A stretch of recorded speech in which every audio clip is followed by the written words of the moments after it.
अभिषेक जी संभवतः पुष्पहार है उसमें, देखिए माला है क्या?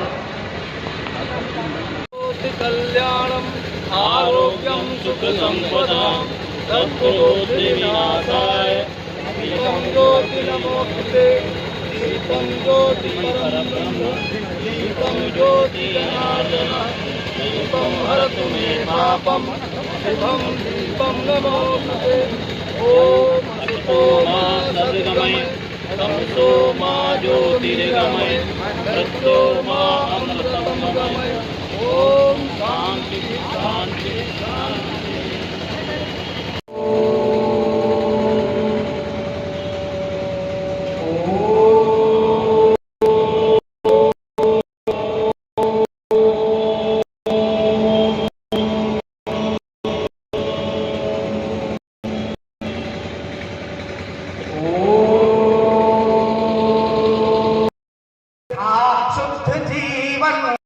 शाकाहारी सरलता का व्यवहार था, सरलता का व्यवहार था, शुद्ध भोजन में था शुद्ध जीवन मेरा। शाकाहारी सरलता का व्यवहार था। चाहिए आज हमको सुना सुंदरी, चाहिए आज हमको सुना सुंदरी, राक्षसों जैसी औलाद हम हो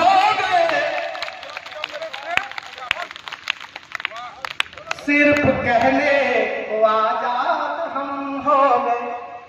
पक्षियों में थी पर स्वार्थ की भावना, पक्षियों में थी पर स्वार्थ की भावना, ग्रंथ में उनका भी भारी परमार्थ था।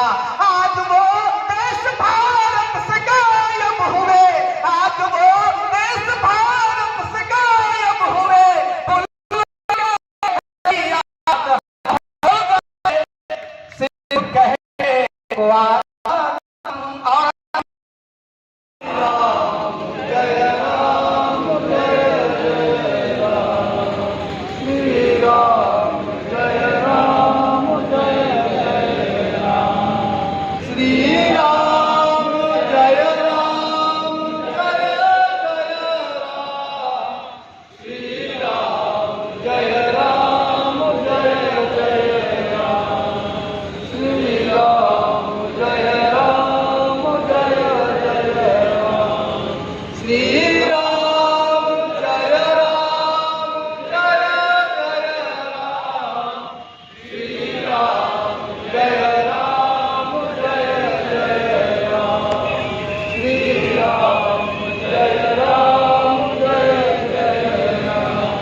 भाई साहब को कोट कोट साधुवाद दूंगा, धन्यवाद दूंगा कि देवेंद्र जी भाई साहब ने अपने वाणी के माध्यम से संगठन की रचनात्मक व्यवस्था को आपके बीच में रखा। उन्होंने बहुत बहुत उनको साधुवाद, उनको बहुत बहुत आभार। विशिष्ट अतिथि माननीय दिनेश रावत जी विधायक, मुझको नेता थोड़ा सा होता क्या है, बचता और बचाता है, और इतना बचता और बचाता है कि पहले तो शुद्ध हिंदुत्ववादी होता है हिंदुओं की जनसंख्या वाले क्षेत्र में, लेकिन थोड़े दिन बाद वो सेकुलर हो जाता है। लेकिन मैं आभार व्यक्त करता हूं उनका कि उन्होंने जब अपना उद्बोधन दिया और बहुत सुंदर उनके विचार, बहुत बहुत आभार, बहुत बहुत धन्यवाद। राकेश सिंह मुन्ना जी भाई साहब को बहुत बहुत साधुवाद। राकेश सिंह कह महाराज जी, आप उस दिन मैं अपने आप को सौभाग्यशाली महसूस करता हूं कि जन्म हम लोगों का संघ विचार परिवार में हुआ, एक संत होने के बावजूद भी होता क्या है, माननीय देवेंद्र जी भाई साहब कह रहे थे कि एक देश का पहला संगठन है विश्व हिंदू परिषद, जिसकी शुरुआत और जिसकी अंत साधु संत से ही होता है। शुरुआत भी संतों के नेतृत्व में करते हैं, समापन भी संतों के नेतृत्व में ही करते हैं। विश्व हिंदू परिषद का प्रयास रहता है।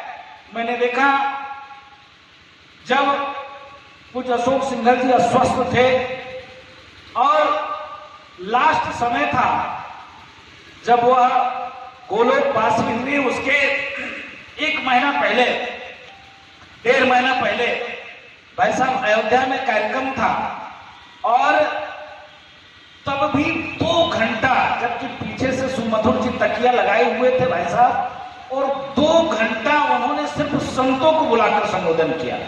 बोले पूरे अयोध्या के संत को बुलाया जाए और हमारी हार्दिक इच्छा है महाराज जी की जीते जी राम मंदिर का निर्माण हो। संतों से लगातार संवाद, ये मामूली बात नहीं है। क्या था भाई, भगवान ने उनको सब कुछ दिया था, घर के परिपूर्ण थे, फिर भी रातों दिन एक करके सिंधु परिषद कैसे आगे बढ़े सनातन के लिए, संस्कृति के लिए, राष्ट्र के लिए, मानवता के लिए, किस प्रकार से सड़ी हुई जातिवादी मानसिकता से दूर हटकर गर्ज को हम हिंदू हैं, हम सब एक हैं, इस भाव, इस महामंत्र के साथ कैसे हिंदुओं का विकास हो, कैसे भारत में पुनः आक्रांता, आक्रमणकारी, खरेदकारी, पापाचारी, दुराचारी का मनोबल ना ऊंचा हो तो फिर भारत को टुकड़े करने का प्रयास करे। इस भाव को लेकर निरंतर मैंने देखा कि 2 घंटा तक उन्होंने संतों को भाई साहब संबोधन किया, उतने अस्वस्थ होने के बावजूद भी। मामूली बात नहीं। आज विश्व हिंदू परिषद के स्थापना दिवस पर मैं भी सामान्य सा कार्यकर्ता था, कदम है, सिर्फ देखा क्या हिंदू है और मामूली हिंदू नहीं था, 1-1 हजार बीघा जमीन थी, सेव के बगान थे, अखरोट के 100-100 बीघे बाग थे, लेकिन क्या हुआ, आज दिल्ली की झुकी झोपड़ी में रह रहे हैं। इसलिए ठीक है, आप IAS, साइंटिस्ट, डॉक्टर, इंजीनियर अपने बच्चे को तो बना लेंगे, लेकिन जिस दिन आप धर्म की शिक्षा नहीं देंगे, जिस दिन देश के एकता अखंडता के बारे में उसको पाठ नहीं पढ़ाएंगे, तब आपके बच्चे कैसे हो जाएंगे, सेकुलर हो जाएंगे। और जैसे सेकुलर हो जाएंगे, अब देख लीजिए, इतने विशाल हृदय होने के बावजूद भी हम बहुसंख्यक थे, पूरे विश्व में हम थे। 100 वर्ष पहले 9 कंट्री इस्लामिक थी, 100 वर्ष पहले, ज्यादा दिन नहीं, 9 कंट्री इस्लामिक थे, 9, आज 57 हो गए। और बांग्लादेश के प्रधानमंत्री को 57 मुल्क ने शरण नहीं दिया। आप समझो, वो भी मुस्लिम है, इसलिए शरण नहीं दिया कि थोड़ा सा भारत के दबाव में वो थोड़ा सा सेकुलर थी। भारत वाला सेकुलर नहीं, भारत में सेकुलर का पैमाना बहुत अलग है। भारत में सिर्फ एक कौम, एक मजहब, एक संप्रदाय के लिए सेकुलर है, बाकी अगर हिंदुओं का मामला आ जाए तो सेकुलर नहीं रहते हैं, वो बदल जाते हैं। आप देखिए, हिंदुस्तान ने शरण दिया, 57 कंट्री ने शरण नहीं दिया, इसलिए कि हमारा विशाल हृदय है। तो जब इतने विशाल हृदय होने के बावजूद भी हम ही घट रहे हैं, बहुसंख्यक समाज ही घट रहा है, जो एक चींटी को नहीं मारने देता है। आप बताओ, यहाँ पीपल है, उसकी पूजा नीम है, बरगद है, बट है, आम तक की पूजा, ऑक्सीजन की व्यवस्था, मतलब नदी, तालाब, बावरी की पूजा, तो एक न एक तरीके से अभी देवेंद्र जी भाई साहब ने जिस प्रकार से बताया कि शादी विवाह में किस प्रकार से हम सनातनियों को हम जोड़ के रखते हैं।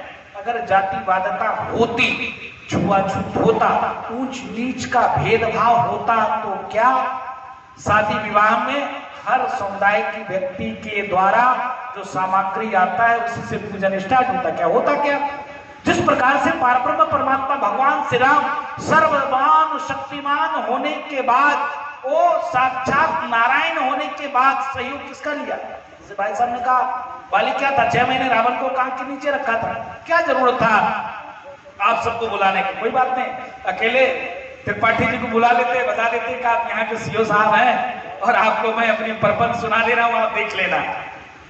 भाई इन्हीं अकेले बुला लेते, क्षेत्र के अधिकारी हैं, बस इन्हीं की बात कर लेते, चले जाते।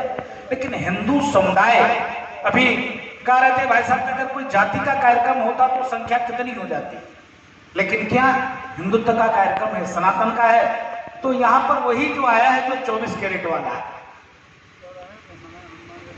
यहाँ वही व्यक्ति आए जो 24 कैरेट वाला है, जिसके मन में राष्ट्रवाद का भाव, जिसके मन में भारत कैसे अखंड रहे, जिसके मन में भारत में रहने वाले हर कौम भाई है, आप देख नहीं सकते हो।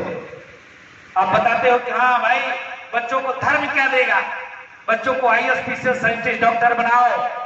आज देखो वहां के छात्र, आतंकवादी छात्र संगठन है, आईएएस है तो भी पीट कर इस्तीफा दिला दे रहा है, मास्टर है तो भी पीट की इस्तीफा दिला दे रहा है। आज रोटी कपड़े मकान की बात करने वाले लोग बोले नहीं धर्म से क्या लेना देना, रोटी कपड़ा मकान नहीं देगा।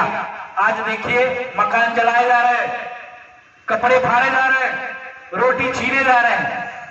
देख कर चिन्हित करके भीड़ में अगर किसी को पीट रहा है तो वो जो आतंकवादी टाइप का व्यक्ति पहले नंगा करा रहा है, देख लो कटा है तो अपना भाई है, नहीं कटा है तो काट डालो। एक नहीं 1000 वीडियो आपके पास उपलब्ध हो पाएगा। और जब ये रक्षक ही भक्षक बन जाएंगे तो कौन, हम क्या कर पाएंगे भाई। ये प्रशासन की व्यवस्था देखते हैं, यही सबको मारने पीटने लगे, कौन बचेगा। वहां क्या वीडियो देखेंगे तो 70% वीडियो में प्रशासन के लोग ही शामिल हैं, वही करा रहे हैं। तो ये गंभीर विषय है जो भारत के सेकुलर हैं तमाम, इसमें भी लोग बैठे होंगे जिनको सेकुलरिज्म की कीड़ा बहुत जबरदस्त काटती होगी। अच्छी बात है, सेकुलर बनिए, लेकिन सेकुलर बनने का मतलब सबके लिए होता है। एक मजहब एक संप्रदाय की बात मत करिए। भाई साहब अभी टोक रहे थे मंच से, इस चीज की बात नहीं करनी चाहिए, सही नहीं करना चाहिए, लेकिन मजबूरी है। हम लोग बोलकर ही अपनी बात को दबा लेते हैं, उतने में संतुष्टि कर लेते हैं, लेकिन कायर शैली में नहीं लाते हैं। आप बताओ कि अदर कंट्री में एक कार्टून बनता है, यहाँ नहीं, अदर कंट्री में कार्टून बनता है, अदर कंट्री में कार्टून बनता है, और बवाल यहाँ उठे।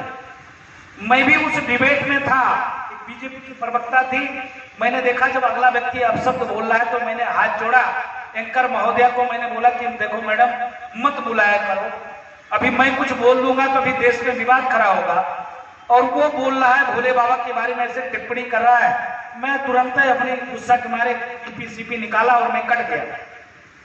एक बहन थी और वो बहन ने सिर्फ इतने जवाब दिया कि मैं भी कह सकता हूं कि मोहम्मद साहब इतने वर्ष के कन्या के साथ शादी की। उसी पर आ गया कि इसमें ईश निंदा कर दिया, ईश निंदा। आप बताओ, अदर कंट्री के सदन में आवाज उठाया गया कि भारत सरकार को मजबूरन कार्रवाई करनी पड़ी। और यहां रोज रामचरित मानस चलाए जा रहे हैं, फाड़े जा रहे हैं। कोरोना है, डेंगू है, मलेरिया है, टाइफाइड है, एड्स है, एक शब्द और उसने कहा हम साधु में नहीं कह सकते हैं। ऐसे शब्द बोला जा रहा है, फिर भी हम मौन रहते हैं, चुप रहते हैं, कुछ नहीं बोलते, कोई जवाब नहीं देते। मैं कहता हूं संवैधानिक रूप से कार्रवाई करिए, आप चक्का जाम करिए, आप इन अधिकारी महोदय को उसके खिलाफ एप्लीकेशन दीजिए, धरने पे बैठिए, इतना तो कर सकते हैं। ठीक है, हम सहिष्णु हैं, हम सनातन के मानने वाले, हमारे माता पिता चींटी को भी मारने नहीं देते हैं। कन्हैया कुमार का सिर्फ एक ही शब्द में गला कट गया, और एक नहीं 11 बार हल्फनामा लिख कर दिया कि मैं दोबारा ऐसी गलती नहीं करूंगा। और उसकी गलती थी भी नहीं। उसका छोटा बेटा था जो इंटर में पढ़ता था, वो सिर्फ जो है उसने व्हाट्सएप पे वो लाइक कर दिया, किसी ने डाला था, पक्ष लिया था नुपुर शर्मा का, उसने लाइक कर दिया, और लाइक कर दिया तो इतने कट्टर थे उसका गला काट दिया। एक डॉक्टर साहब थे, उनके बेटी की शादी में 5 लाख रुपया दिया, और उसने सिर्फ यही कह दिया, चार जैसे हम लोग बैठते हैं, जैसे आप बैठे हो, बैठे बैठे उन्होंने कहा कि कौन नुपुर शर्मा ने कोई गलत कही नहीं, वो तो सही ही कही, कोई गलत नहीं कही। और डॉक्टर साहब जब वापस आ रहे थे शाम को 7 बजे, तो गली में ही मार उनको टांग दिया। कौन? जिनको बेटी की शादी में उन्होंने 4 लाख रुपया दिया था, दोनों भाई मिलकर मार डाला उनको। इतने वो कट्टर होते हैं। लेकिन हम बहुसंख्यक समाज के व्यक्ति धर्म के प्रति, अपने देवी देवता के प्रति, सनातन के प्रति, संस्कृति के प्रति और राष्ट्रवाद के प्रति इतने सजग, सतर्क और कट्टर नहीं होते हैं। ये अपने जीवन में लाना पड़ेगा। नहीं लाओगे तो एक समय था कि पाकिस्तान नहीं, अफगानिस्तान में 100 साल पहले रावण का पुतला दहन होता था, और मोदी जी के प्रयास से 4000 790 लोग वापस आए जब तालिबानी हुकूमत वहां हुई, जिसमें सिख, जैन, पारसी, बौद्ध इतने लोग मिलाकर वापस आए। कहां जाओगे भाई? भाई हिंदुस्तान आज समझ तो भारत देश अपना है, यहां तो आ रहे हो, यहां भी नौरा जनसंख्यक हो गया, इसके बाद आप कहां जाएंगे? जमीन में क्या आसमान में? आप देखिए गुरुओं ने जब हिंदुओं के खून नम पड़ गए, सूक्ष्म हो गए, तो सिख पंथ की स्थापना किया था, इसीलिए किया था, ऐसे नहीं किया था। जब आप लोग शुद्ध सेकुलर हो गए थे, अरे जाने दो, भगवान देखेंगे, भगवान करेंगे, भगवान सजा देंगे, भगवान दंड देंगे, इससे काम नहीं चलेगा। आपको राष्ट्र, सनातन संस्कृति के लिए जागरूक होना पड़ेगा, नहीं तो एक दिन यह स्थिति उत्पन्न हो जाएगी। 9 राज्य में हम अल्पसंख्यक हो चुके हैं और आने वाले भविष्य कैसा होगा आप देख सकते हो। पाकिस्तान से सीख सकते हो, तत्काल की अभी घटना चली रही बांग्लादेश से सीख सकते हो। इसके नाते मैं बहुत बहुत आभार व्यक्त करता हूं आज के इस महत्वपूर्ण कार्यक्रम, इस दास को आने का अवसर दिया, बोलने का अवसर दिया। अयोध्या में भव्य राम मंदिर ऐसे नहीं बना, हम इतने अथक हमारे पूर्वजों ने प्रयास किया, हिंदू परिषद ने, संघ विचार परिवार ने सबको, संतों को जगाया कि महाराज जी सिर्फ घंटी डुलाने से काम नहीं चलेगा, आप अपने भक्तों के बीच आइए, आश्रम को छोड़िए। संतों को निकालने का प्रयास किया और संत निकले, संतों के नेतृत्व में मुहिम चली, तब जाकर राम मंदिर, कितना 500 वर्ष, 1 2 3 4 दिन नहीं, 500 वर्ष अपने ही अयोध्या में और कोई नहीं है, बाबा, साधु संत, मठ मंदिर और कुछ भी नहीं है। आप बताओ तब भी 500 वर्ष लग गया, कुछ नहीं करना था, हम लोग मारते पीटते भगा देते, काम शुरू करते बना लेते, लेकिन नहीं, हम लोग संविधान को मानते हैं, डेमोक्रेसी है, लोकतांत्रिक व्यवस्था है, हम लोग, हमारे देवी देवता के पास अरक खड़क अस्त्र शस्त्र तो है, लेकिन आपके घर में एक छुरी भी नहीं मिलेगी। बंधुत्व की बात तो कर ही सकता हूं, तो बंधुत्व के भाव के नाते मैं अपील करता हूं, निवेदन करता हूं, धर्मो रक्षति हो जाए। अगर एक नहीं हुए तो दिक्कत आ जाएगी। अरे विपक्षियों ने शुरू किया, अरे ये प्रधानमंत्री बनने के चक्कर में ऐसा बोल रहे हैं, अरे ये ऐसे कैसे बोल दिए भाई, ये तो एक भय का माहौल पैदा कर रहे हैं। अरे उन्होंने आगाह किया, सचेत हो जाओ, चेत जाओ, नहीं चेतोगे तो बांग्लादेश में क्या हो रहा है। सलमान खुर्शीद कांग्रेस के वरिष्ठ नेता है, उन्होंने कहा भारत में भी ऐसा होगा। उस पर किसी विपक्षी ने एक कमेंट नहीं किया, कोई नहीं उनको बोला, करे कैसे तुमने बोल दिया। लेकिन अगर योगी जी ने कह दिया, सिर्फ इतना ही कहा कि भाई जातिवादता से दूर हटकर और गर्व से कहो हम हिंदू हैं, गर्व से कहो हम सनातनी हैं, इतनी बवाल और विवाद खड़ा हो जाता है। इसके नाते विश्व हिंदू परिषद लगातार प्रयास करके ऊंच नीच के भेदभाव को खत्म करके समरसता के लिए उन परिवार में जाकर बैठता है। कुत्ते को तो आप घर में इतना सेवा करते हो, भाई साहब कह रहे थे, लेकिन अगर किसी हिंदू अपना भाई है उसके घर जाकर बैठना हो तो कतराते हो, बसते हो, इससे काम नहीं चलेगा।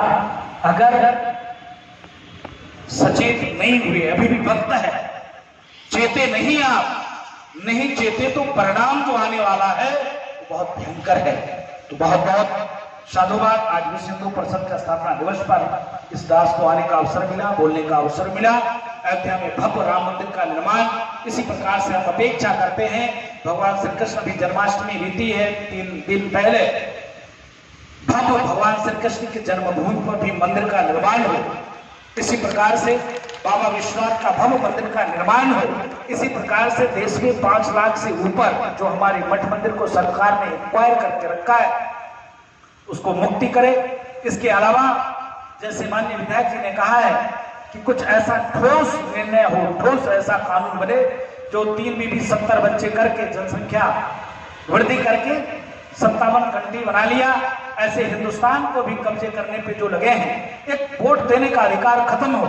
जिस प्रकार से अभी देखिए 60,000 जहां से राहुल गांधी जी जीते हैं वहां से 60,000 बांग्लादेशी घुसपैठी के वो मिले, प्रमाण मिले। ये मैं नहीं कह रहा, इस सरकार ने कहा, हम नहीं कह रहे। LIU IB ने कहा, मैं बोलूंगा राजूदास पागल ऐसे बोला करता है। ये एलआई और आईबी का रिपोर्ट है, मेरा रिपोर्ट नहीं है। सारे मीडिया कर्मी ने चलाया, कोई हिंदुत्ववादी संगठन ने ये नहीं चलाया। इस सरकार में है 60,000, 1 2 3 4 नहीं। अभी भाई साहब 2 दिन पहले मैं ऐसे ही राम जन्मभूमि से निकला घूमते हुए, तो 3 व्यक्ति को सीआईएसएफ वाले पकड़कर बैठाए थे। विकास लड़का इसने बताया, गुरुजी किसी को पकड़ के बैठाए, रात में बज रहा था भाई साहब कितना 11, और 11 बजे रात को वो क्या नाम है, वो 3 थैला लिया था पन्नी का, उसमें प्लास्टिक बीन कर रखा था। 11 बजे रात को जब प्रशासन के लोग पहले डांट डपट कर भगा दिए तो पता नहीं हम लोग के मन में आया कि नहीं जरा सा पूछा जाए। जब उसकी मोबाइल खोला गया, चेक किया गया तो यहाँ का नागरिक था नहीं, बांग्लादेश का था। उसके मोबाइल में रेलवे टैग कर, फिर प्रशासन को फोन किया, प्रशासन लेके रेलवे टैग के जो अभी तत्काल खूब घटनाएं आप देख रहे हैं रेलवे टैग के वीडियो, गौ माता काटते हुए खून निकलते हुए अपना चेहरा छुपाकर उसमें कर दिया था ये वीडियो। हमने कहा करे भाई साहब ये वीडियो है, तब जाकर प्रशासन ने सोचा जाने दो, रात में 11 बज रहा है। जब उसकी मोबाइल खोला गया तब पता चला। तो आप समझो बांग्लादेश से आकर और अयोध्या जैसे नगरी में ऐसे कार्य करते हैं, और हम लोग बगल में मंदिर है, टूटा हुआ है, कोई परेशान कर रहा है, वो बोल रहा है, चाहे वो बाबा हो, चाहे पुजारी हो, चाहे सामाजिक संगठन का व्यक्ति हो कि भाई साहब ये दिक्कत आ रही है, ये परेशानी आ रही है, लोग सुनने के लिए तैयार नहीं होते। इसके नाते विश्व हिंदू परिषद लगातार प्रयास करके 60 वर्ष हमारे हो चुके हैं, और अपेक्षा हम करते हैं भाई साहब आपसे, संगठन से, कि जैसे विधायक जी ने कहा है 2-3 ठोस निर्णय देश के लिए और भी हो, तब जाकर हम बचे रहेंगे। नहीं तो स्थिति ये हो जाएगा कि खालिस्तान की मांग करने वाले, मंसूबा पालने वाले ऐसे भी लोग हैं जो कहते हैं अरे एक मैं वीडियो देख रहा था, कहा हिंदुस्तान किसी के बाप का थोड़े ने, अल्लाह ने बनाया है, सारा चीज हमारा है, तुमको रहना है मेरे साथ रहो, नहीं छोड़ के चले जाओ। वो अभी लोग ये कह रहे हैं धर्म के आधार पे देश का बंटवारा होना। फिर भी गांधी बाबा की कृपा थी कि कहा कि नहीं जाओगे, इसलिए कहा क्योंकि उनके नेचर में था, हम सनातनी है ना, सबको गले लगाते हैं। बताओ, जमीन उसने कहा, हमने नहीं कहा, हमने कभी नहीं कहा, उसने कहा कि हम आपके साथ नहीं रह सकते। कहा ठीक है भाई नहीं रह सकते तो जाओ। कहा ऐसे कैसे चले जाए, कुछ जगह दे दो। कहा यहाँ के नेताओं ने ठीक है देते, फिर भी हम लोगों ने रोक लिया। अब रोकने का क्या परिणाम हुआ है आप देख सकते हो, क्या स्थिति है। सदन में क्या बोला जाता है, जय फिलिस्तीन, वंदे मातरम नहीं बोल सकते, भारत माता की जय नहीं बोल सकते, कितनी कट्टरता। मैं भी भाई साहब 1 मिनट और लूंगा। एक वीडियो देख रहा था, एक संभ्रांत व्यक्ति था और वो होटल पे खाना खा रहा था, एक बच्चा आया उसके सामने, ऐसे किया तो उसने टॉफी दिया और उसने बोला कि और बोलो भारत माता की जय उस बच्चे से। अब वो क्या जाना कि मुस्लिम कौन से, वो बोला कि भाई बच्चा है तो भारत माता, क्योंकि वो कार्यक्रम चल रहा था हर घर तिरंगा, कहीं से प्रेरित रहा होगा भाई हमारा। उसने कहा बोलो भारत माता की जय, बोला नहीं बोलेंगे। वो चौंका, सोचा कि और कुछ टॉफी मांग रहा हो। उसने 100 की नोट निकाली, उसको दिया कि ये ले रख लो, अभी तत्काल की घटना है अभी की। तो उसने कहा फिर भी बोला बोलो वंदे मातरम, बोला नहीं बोलेंगे।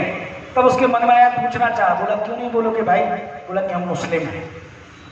इतना छोटा बच्चा भीख मांग रहा है और वो भारत माता वंदे, जैसे नाम उन्होंने नहीं कहा, उन्होंने कहा भारत माता की जय बोल, वो नहीं बोल सकता। इतना कट्टरता का भाव लोगों के अंदर है। तो मैं निवेदन पूर्वक अपील करना चाहूंगा, मैं द्वेष की बात नहीं करता, लेकिन अपनी रक्षा की बात तो कर